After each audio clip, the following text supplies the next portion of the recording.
and welcome to the Sovereign Submission Substack interview here. And today I am very happy to have Jason MacKenzie on here. We're going to be talking about navigating grief.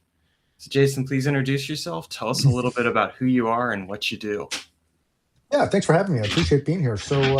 Again, my name is Jason MacKenzie. I'm a husband, father. I live in London, Ontario, Canada. For anyone from the US, that's 2 hours from Detroit. So, thankfully, in the most southern part of Canada.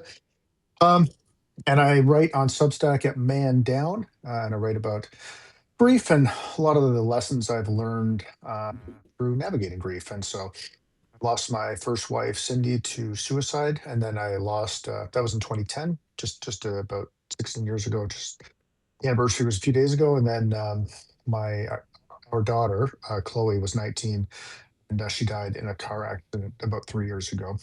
And her death was really not. It's complicated, but it wasn't obviously totally related to her mother's suicide, but it was very intertwined, I would say, with her mom's suicide. So, yeah, so I'm here trying to help myself and help other people along the way. Hmm. There's something that really landed with me. I think just sharing all that. First of all, I appreciate your bravery because there is a certain kind of bravery in being willing to share grief, especially in Western culture where it's kind of like, be happy, be joyful, pretend like nothing's wrong. And I mean, I certainly see this in men's work as well, where a lot of the times the focus is on trying to help men get in touch with their grief. And it sounds like you've been doing a lot of this work for yourself. And then you're also helping other men navigate this as well.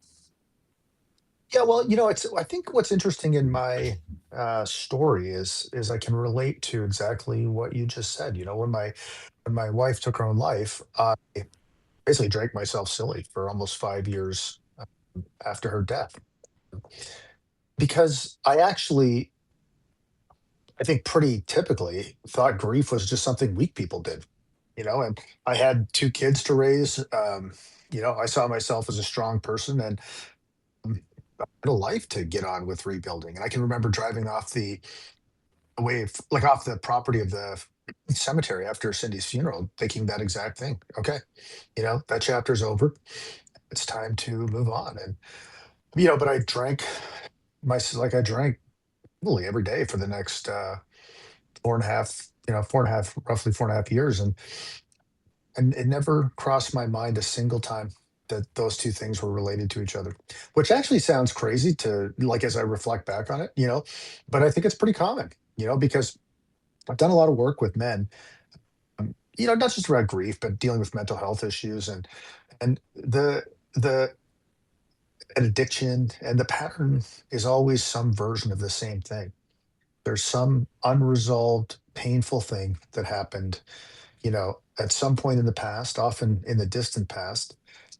And it's very hard for guys to understand that this thing or these things that happened all that time ago are related to the painful, intolerable things I'm dealing with now.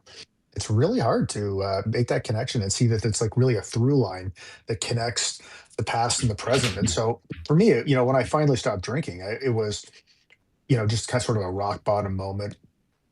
I disappointed my daughter and made a total ass out of myself, which I had done many times before. But I don't know. There's something about this particular moment that was, I don't know. I just had a moment of clarity, and it was in that space that sobriety created that I started grieving Cindy's death, and it happened 5 years after she died. And I didn't know what was happening to me. I thought I was going crazy, to be honest with you. It was my current wife who said, "Yeah, dude, you're grieving."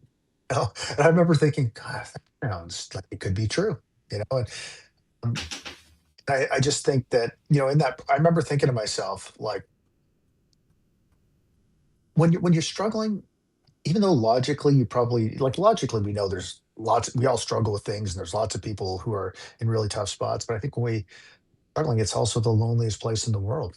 And and so, as I grieved and I started to actually see how that process was actually helping me come to terms with the things that happened in the past, it really made me want to share that because I knew there's got to be countless other people that are dealing with the same thing. To your point, it was very scary, just, to put myself out there, but yeah, it gets easier. So Well, it definitely gets easier, and I think it's. I mean, I can say that from my own experience with the work that I do, but and I think it is really important. I mean, I've had my own stints of grief. I think at a certain point we start to accrue these moments in our lives for various reasons, whether it's the death of a parent or a loved one or a child, or like it's a divorce or something else along those lines. At some point we ended up hitting a point of grief,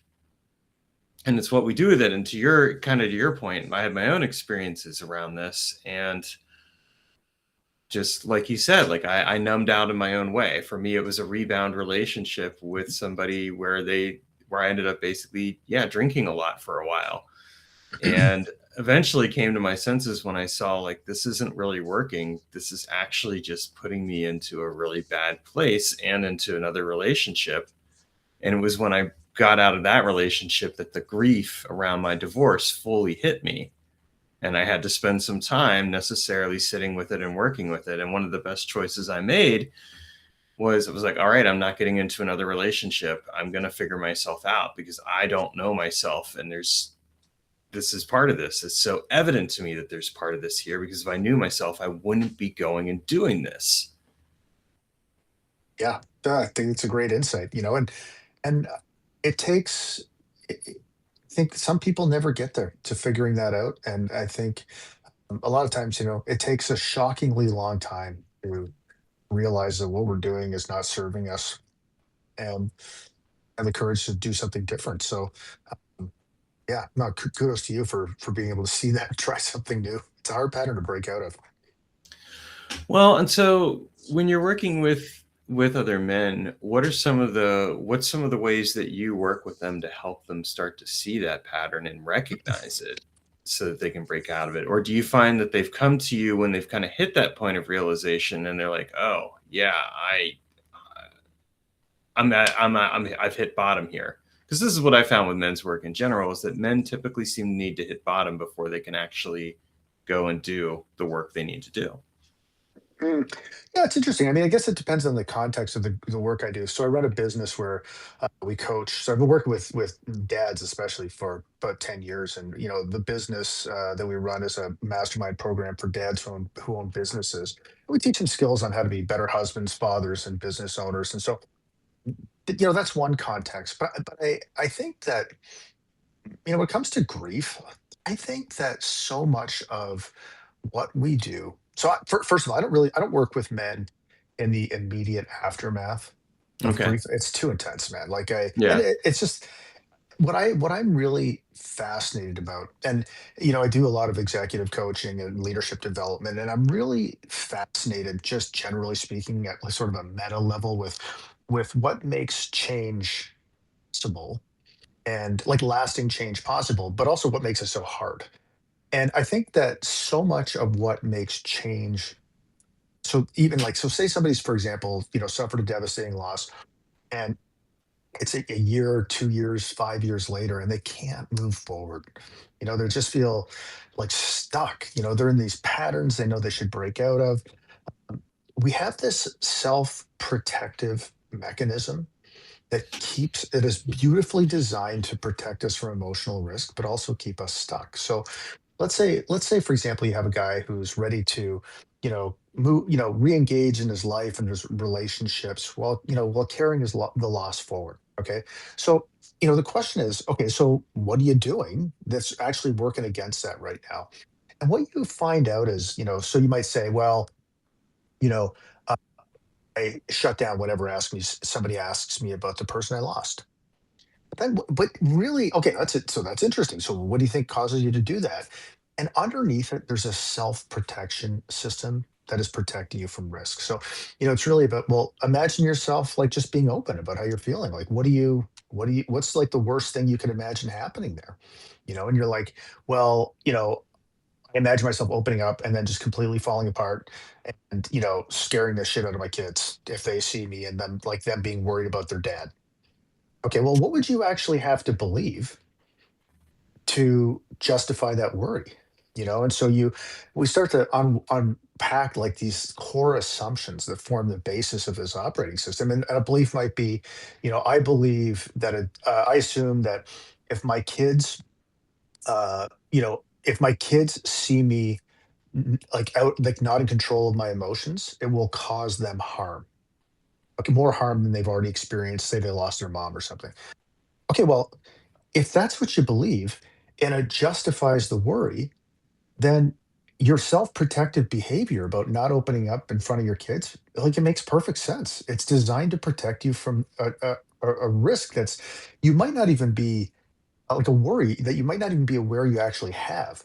And so then the question becomes, okay, how do we look at these assumptions that are really driving, like they form the basis of the way you're interacting with the world, and how do we like just start to disprove some of these things? And so very safely and in small incremental steps, we design little real world tests, and so that's a really long-winded answer. But the point is that fundamentally, what keeps us stuck, whether it's in grief or anything else, is usually like a self-protection mechanism system that we don't even aware, like we're not even aware is operating in our lives. And so exposing it and then helping unwinding it is really powerful for people.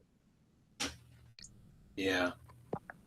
Well, and I mean, the thing that I find is that a lot of times there are unconscious patterns at work.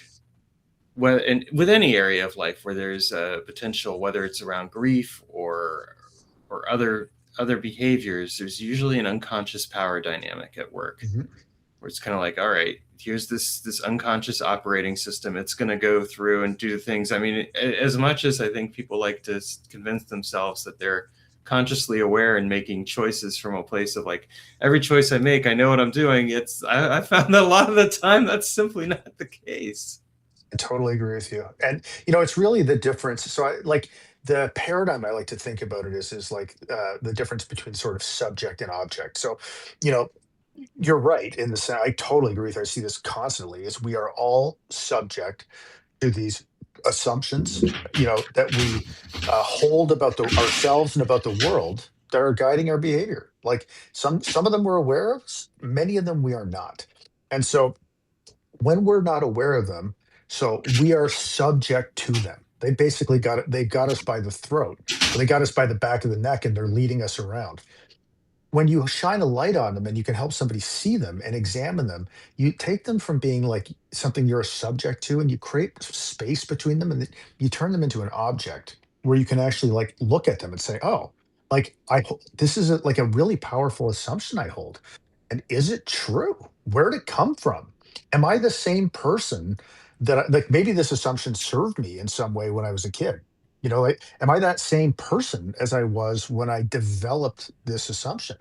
So what happens is you take it from something you're subject to, so something that's got a hold of you, and you turn it into an object that you can examine and reframe and reintegrate into your life so you have a hold of it. So I agree with you, like, and we all have this. I'm sure you have it. I have it in areas of my life I'm not even aware of right now.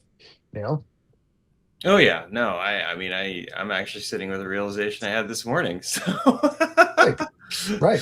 that was actually why I was a little late on the thing because it kind of had this moment of clarity this morning, and it's just like and I was like I have an interview, I have to get going here, but I'm like all right.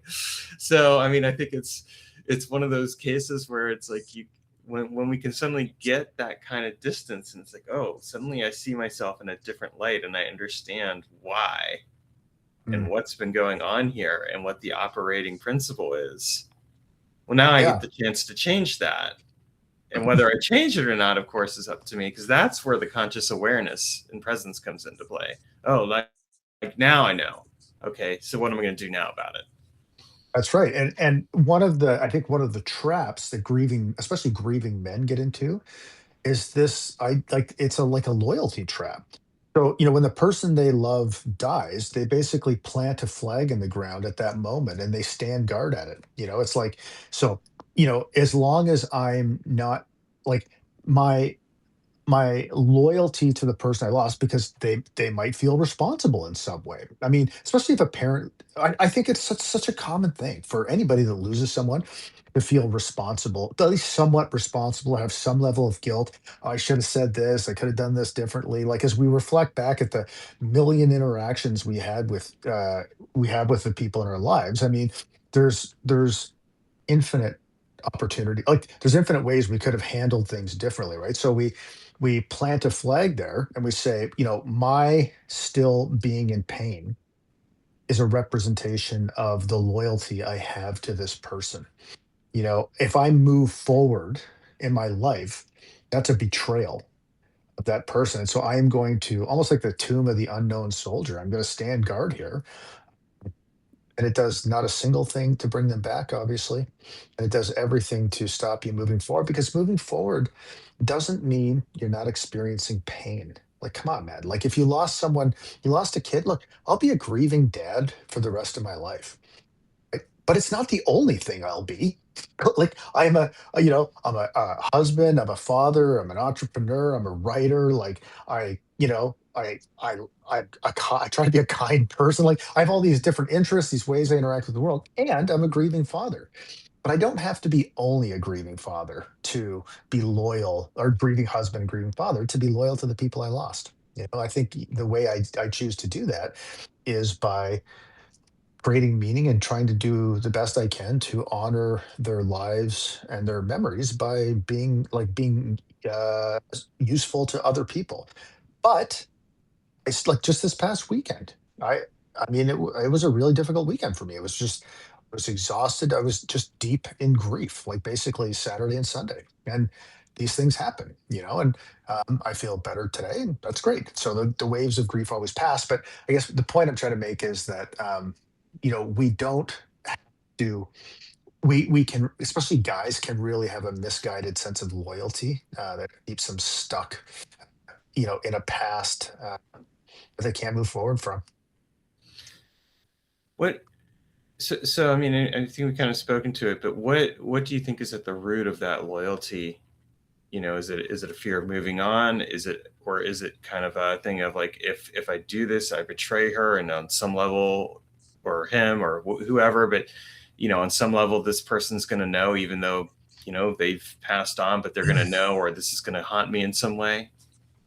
Yeah, I think it's all those things. So I'll give you an example from my own life of things, something that I've thought that thankfully I noticed in the time, and at the time, and tried to make a really intentional choice not to allow myself to go there. Was, I remember one time just sitting over to my right here on the couch and clutching my daughter's. I mean, this was maybe a year and a half ago, 2 years ago, maybe.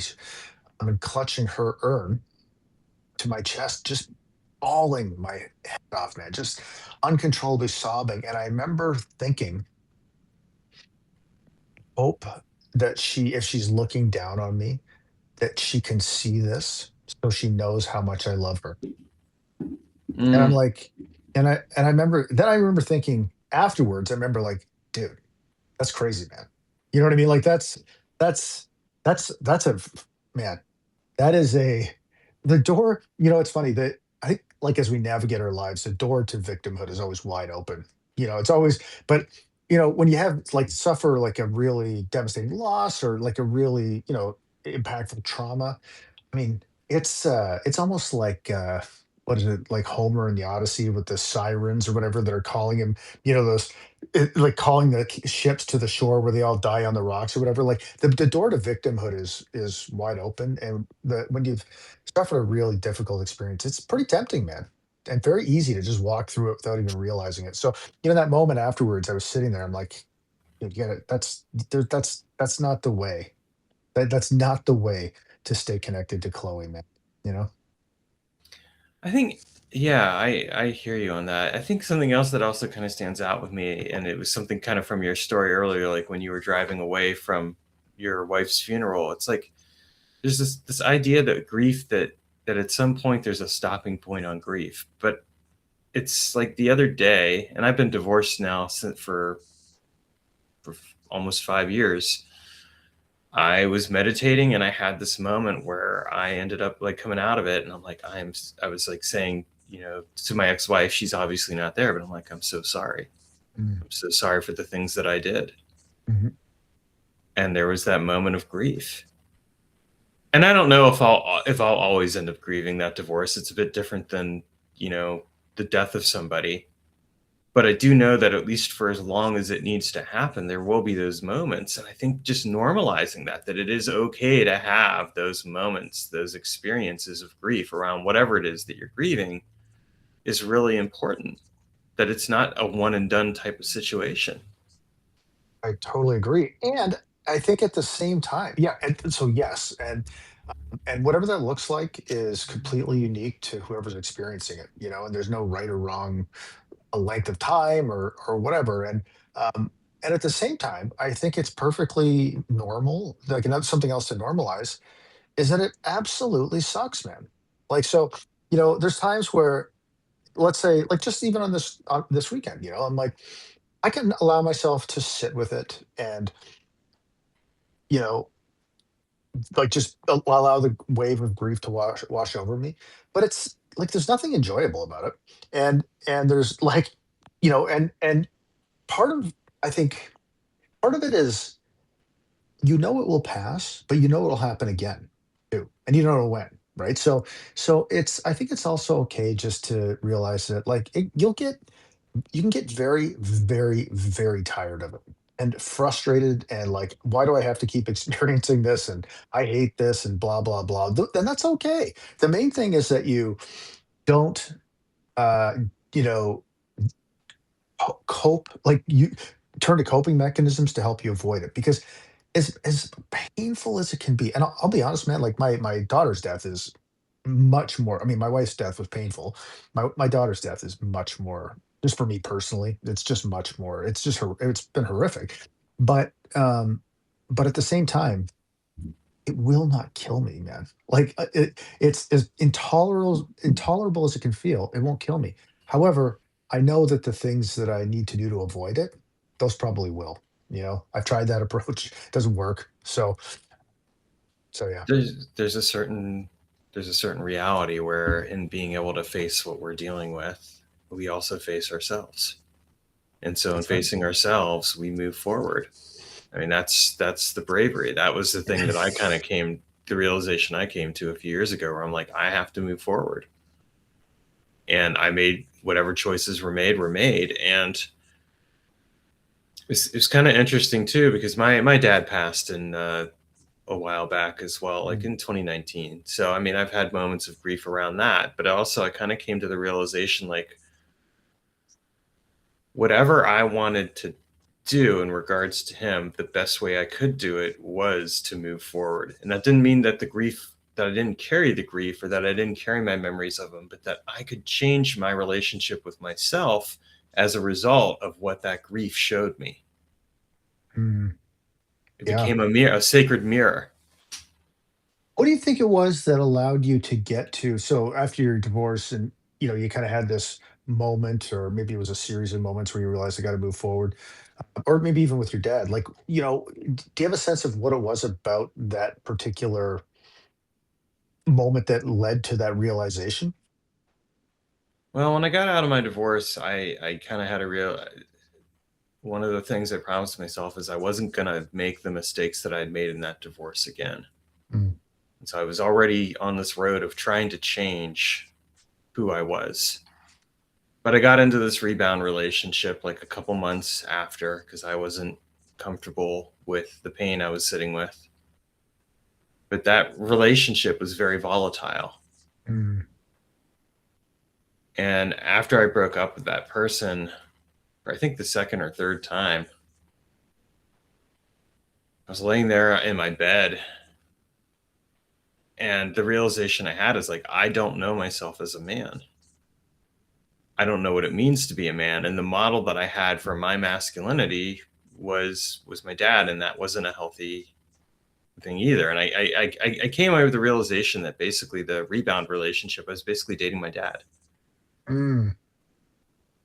And this is actually something that I found in that I found and really kind of looked at with in general is like I think that to a certain point, this goes back to the unconscious behavior patterning. We end up dating our parents until we work through whatever it is, the wounds that we have around those parental figures, and that can take a while.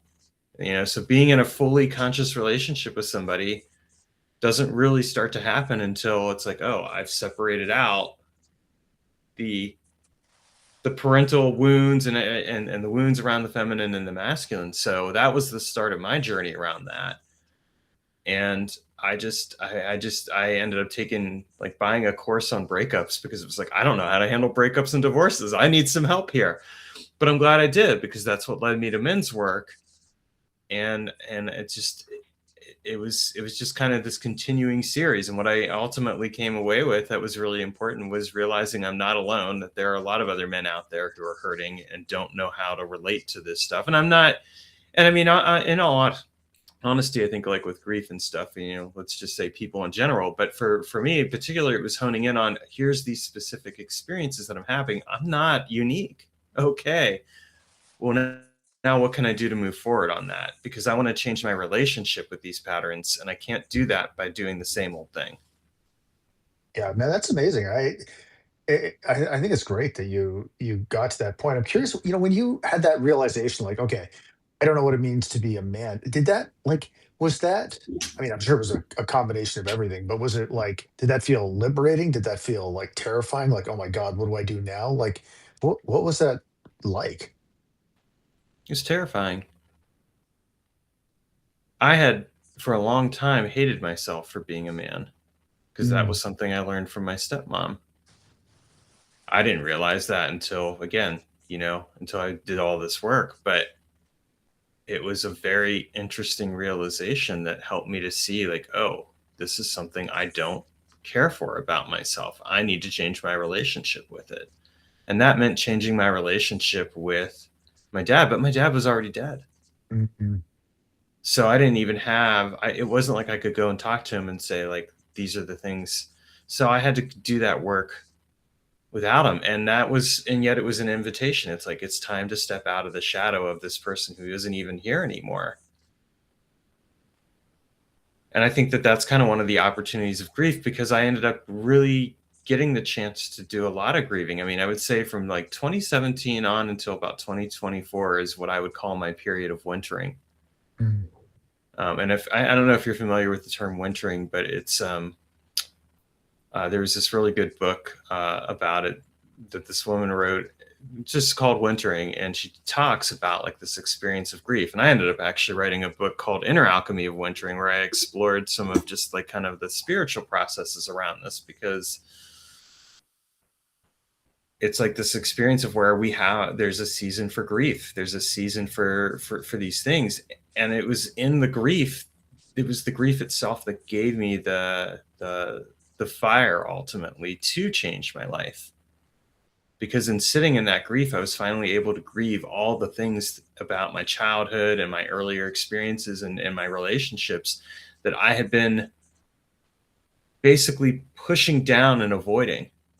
So it wasn't even just a case of realizing, like, oh, I don't know how to be a man in this world. It was, I don't know how to handle the burdens that I've been carrying, and I need to figure out a new way. And the grief was part of the process of doing that. It's powerful. Yeah, I think that's super profound, man. Good for you. Because I mean, this kind of stuff destroys people, and I don't give myself I don't really give myself any credit for the fact that it didn't destroy me.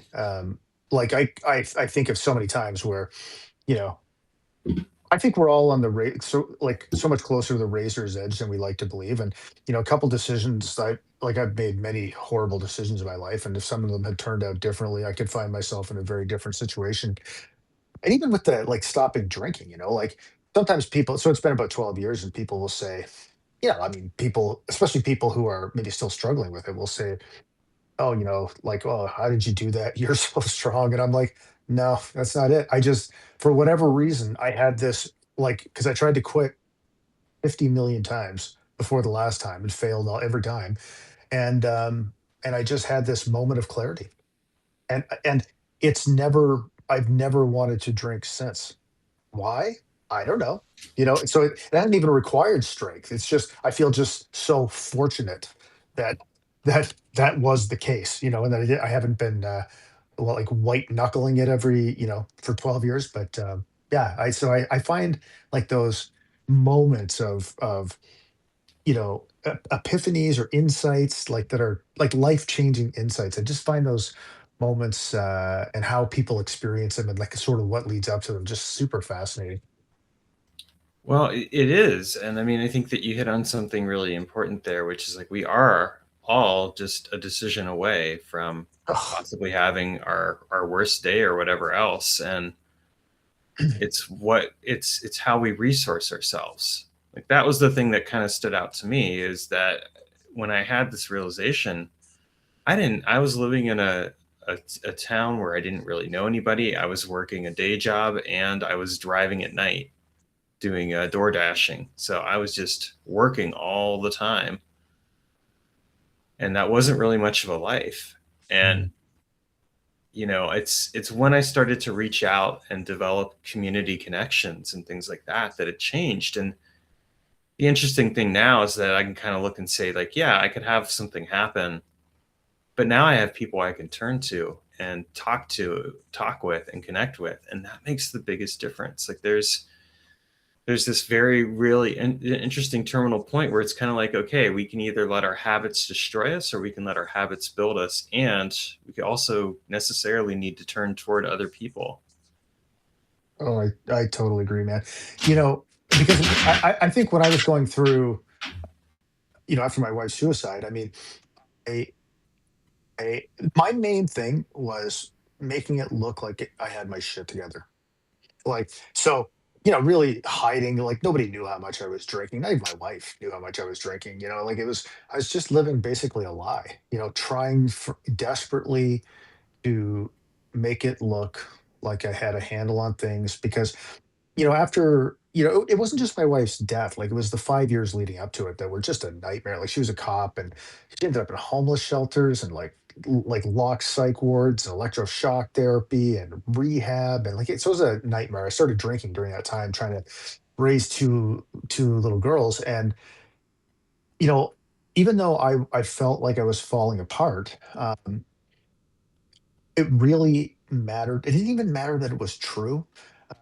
But just more that people thought it, where people would say, "Oh, Jay, you're so strong, man. I don't know how you're getting through this." And then after she died, it was the same thing. Like, "Oh, look at you. You've built this new life. You're remarried. You got great kids, and after all that you've been through, yeah. Well, you know what? I mean, I was going out and drinking at lunch and drinking on the way home and drinking at night, and like all this stuff. So, and I think that so I didn't have anyone to turn to because I wouldn't turn to anyone.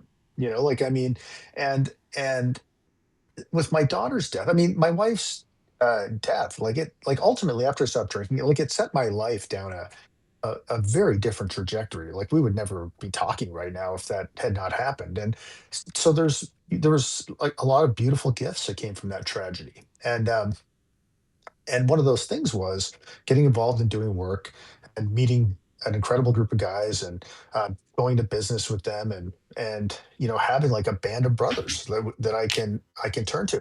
But at the same time, and I always tell people this because I think it's just important to something else that's important to normalize is everybody knows at some level that they're supposed to ask for help if they're struggling. Like, how many times have we heard that? You know what I mean? Like, I mean, it's like you have to be kind of dumb not to think it'd probably be a good idea to ask for help. The problem is, and I always tell guys this, it sucks to do it. Like nobody likes to go up to anybody and go, "Yeah, I'm barely hanging on, man. Like I can't figure this out. I need help." Like it's not a pleasant experience for me to do that, but I do it because it's always worthwhile. You know what I mean? But I've not gotten to the point where I particularly enjoy doing that. So I think it's important to let guys know that a lot of times asking for help is just the actual act itself is not.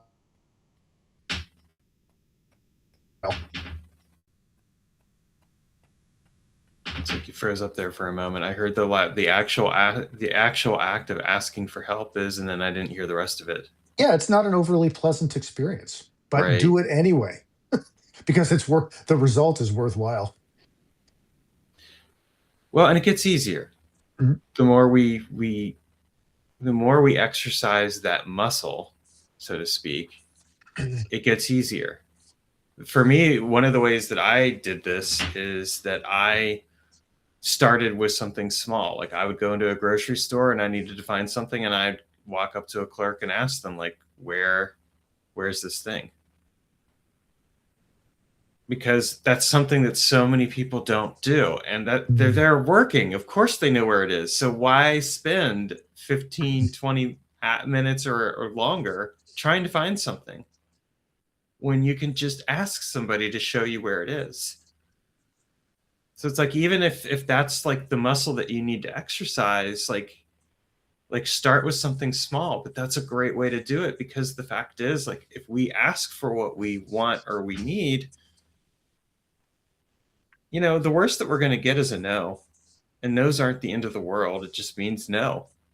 It's a fair thing to say, like, but I think that that's so often what stops people from asking for help, is that thing of, like, either like, I've got to have it all together, I've got to white knuckle my way through life, or it's the fear of rejection, or it's a combination thereof. Yeah. And I love that idea. I've never heard somebody describe it like that, but like practicing, like asking for help in like really low stakes, like a lower stakes situation. I think that's such a good idea. I'm gonna steal that. But yeah, no, but you know what? I think something else that is like related to that is that you just made me think about, but is also very common is especially like, and I'm sure this happens with women too, but I work almost exclusively with men. And one of the things I see all the time is like the Mr. Nice Guy syndrome, right? So a guy who will not express his needs. And so is too busy running around trying, this like happy wife, happy life. Like, give me a break, man. Like, how about effective communication and healthy boundaries? Happy life. But regardless, I mean, and so, what they do is they try to meet everybody else's needs on their own, and they feel all this resentment and blah, blah, blah. I think when you're grieving, like, one of the things that's really important is to be aware of, to learn to be aware of, and to articulate your needs, because sometimes, like, for example, this past weekend, it's a really difficult weekend. And my need was like, what I really needed was just to be left alone. You know what I mean? Look, I was in the basement most of the weekend. I did come up, like, wasn't a total basement dweller, but I mean, but I try to be really clear about my needs, and my wife is absolutely incredible at respecting those, and vice versa. So yeah, I think, in a way that is I think a variation or a different way of asking for help. Just saying, this is what I need right now. Absolutely. Well, I mean, this is part of the nice guy syndrome. So one of the things that I always find is that, if and I apply this to myself as well as anyone else, if you're having a conversation in your head with somebody, that means that you actually need to vocalize that conversation and have it outwardly, because the conversation in your head isn't going to go anywhere. Yep. And so, like, as an example, I had a conversation this weekend with my beloved because I was feeling disconnected. We're in a long distance relationship, so that has its own challenges. And I was having it. I found myself. I'm talking aloud to myself, and I'm like, all right. I just said to myself, okay, if you're saying this aloud to yourself, then it's time to say it. Say it to her. She can't do Mm. anything about it. If she doesn't hear it, I can't. And I think that, again, it kind of comes right down to, like, we need to recognize, like, okay, like, if there's something going on in here, then there's something that needs to go on out there, I think so too. whatever And that and is. yeah, and one of the things I always coach people on when it comes to communications is like like when you're thinking about that kind of stuff, like you can make almost anything make sense in your own head. Like it doesn't matter how crazy it is, man. Like It's nuts what you can like you can rationalize in your own head. So, I think it's I always counsel the guys I coach and stuff is like when you're going to address an issue like that, like especially if you've told yourself a story about somebody else's intentions or motivations or position or whatever is acknowledge it when you're communicating it by saying the story I'm telling myself is this, because it reminds you that you're telling yourself a story because our minds don't like incomplete pictures. So what we're going to do is we're going to make whenever there's a gap in our knowledge, we're going to make up a story to fill in the gap. And because human beings tend to have a negativity bias, the story we make up is often the worst possible version of what it could be. So if you start like a conversation by saying, "Hey, the story I'm telling myself is blah," it reminds you you're telling yourself a story, but it also reminds the other person that you're only actually just sharing your experience. You're not like accusing them, like saying, "Ah, you're doing this." You know what I mean? And it's a way of expressing your experience, taking ownership over your experience, and communicating in a way that's very likely uh, to mitigate the chance of the other person becoming defensive. Mm-hmm. Yeah.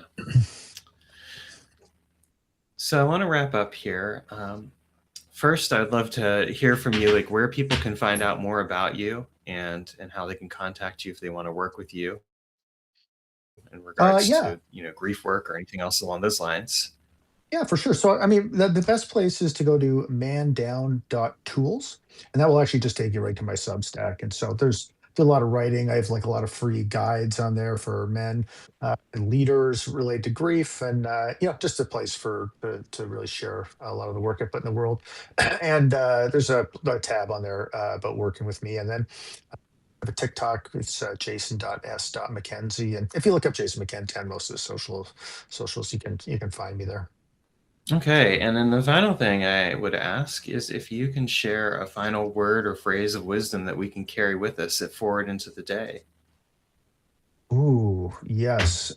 What I would say is there are gifts, profound gifts to be found in every tragedy, and sometimes it can feel impossible to look for them. They're there.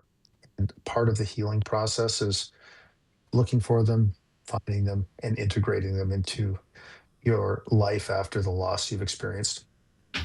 Hmm, beautiful. Yeah, I agree with that. Thank you so much for coming on. I really appreciate you making some time, and I look forward to sharing this with folks. I'll go up later today, and I'll make sure that I have a little thing in the show notes for where people can connect with you. All right, brother. Appreciate it, man. All right, take care.